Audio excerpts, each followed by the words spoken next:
by just about any standard, if you're looking at the numbers, the president's stimulus has failed. Clearly didn't get the unemployment rate down to where he said it would, but let's take a look at my state individually. The president estimated that the stimulus would create thousands and thousands of jobs in Arkansas. And at the end of the day, when you looked at the few jobs that were either created or saved under their definition, it was about a sixth of what they predicted. And what was the cost? $300,000 per job in Arkansas. $300,000 per job. Well, I can assure you that the jobs did not have salaries of $300,000. Where did the rest of the money go? Well, if you're spending $300,000 a job on a $50,000 job or a $30,000 job, then that means that you have wasted the rest of that money on bureaucracy and administration and whatever else. By any standard, it's a failure. What has shocked me is that the folks here on Capitol Hill that still defend it say, we just didn't spend enough. If we only had another trillion.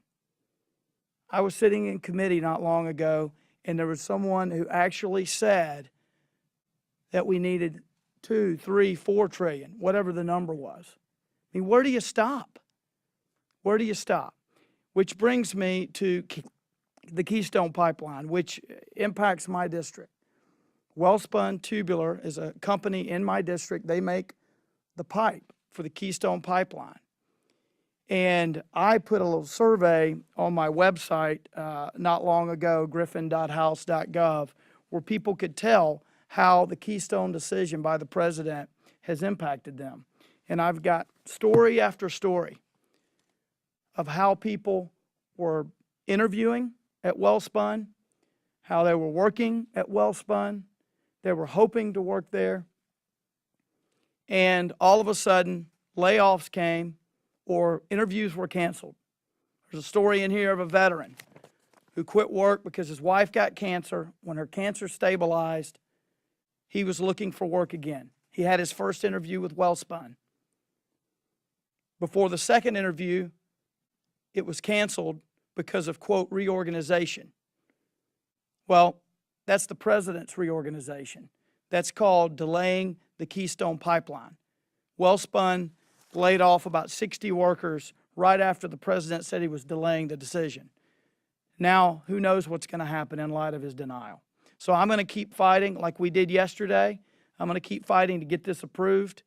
It makes sense not only in terms of jobs, but national security.